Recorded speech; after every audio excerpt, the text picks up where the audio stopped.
Bonjour à tous. Président Abdraman, association d'assistantes au Nigeria, Union des panafricains. Cette nouvelle vidéo, je le fais par rapport à ce qui nous arrive sur les réseaux sociaux. Le procureur général du Niger,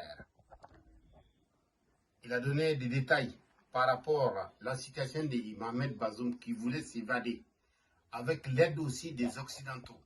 Il voulait créer une grande guerre.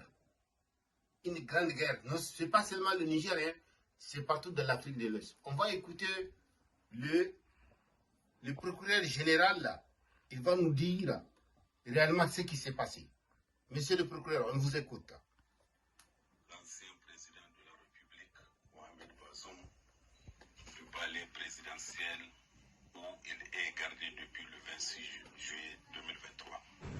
L'ancien président de la République, Mohamed Bazoum, du palais présidentiel où il est gardé depuis le 26 juillet 2023. Par rapport à ces faits, une enquête est en cours pour faire toute la lumière.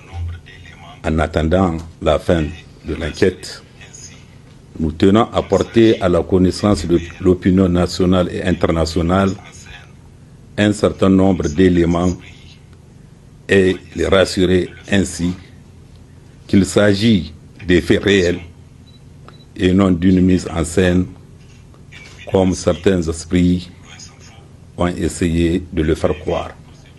Ce plan d'exfiltration, qui n'est donc pas une vue de l'esprit, loin s'en faut, est prévu pour se dérouler en 4 phases, à savoir la phase préparatoire, la mise en œuvre de l'action, c'est-à-dire l'exfiltration du camp de la GP, regroupement dans un quartier de Niamey dénommé Tchangare et mouvement vers Berninkebi par des hélicoptères.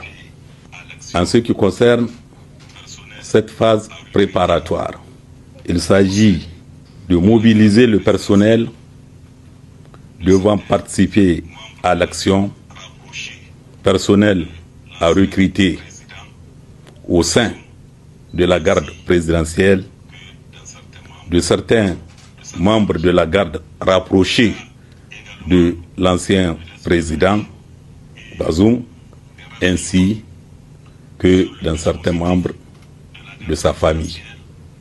Il y a également de l'espionnage et des renseignements sur le dispositif de la garde présidentielle à travers des prises de vue, n'est-ce pas, du camp de la garde présidentielle, des filmages, n'est-ce pas, du camp de la garde présidentielle, dont les images sont envoyées aux Français par l'ancien président de la République, c'est-à-dire Bazoum Mohamed. Il y a également la phase de repérage et d'identification du terrain propre à l'atterrissage d'hélicoptères devant acheminer l'ancien président et sa famille vers Berninkebi au Nigeria. Il y a également...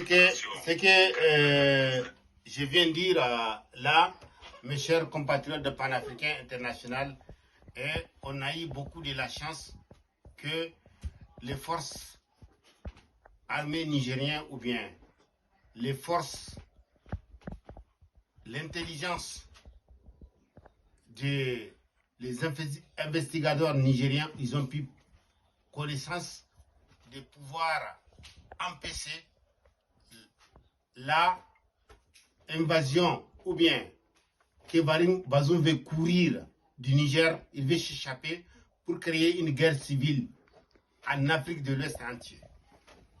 Avec la collaboration des Français, comme le procureur général l'avait mentionné. Donc tout ça, ça veut dire qu'ils n'ont pas d'accord qu'ils ne peuvent pas voler notre uranium, l'uranium des Nigériens. Donc, si Bazoum Mohamed s'est badé du Niger, qu'est-ce qui va se passer? Bazoum Mohamed va chercher un autre pays, là où il va commencer à créer des déstabilisations au Niger en disant que c'est lui le président de la République nigérienne. Donc c'est pour cela les forces armées nigériennes ou bien la sécurité des Nigériens, ils sont dans l'obligation à empêcher Bazoum Mohamed qu'il se batte. C'est important. Président Dramam, Paris.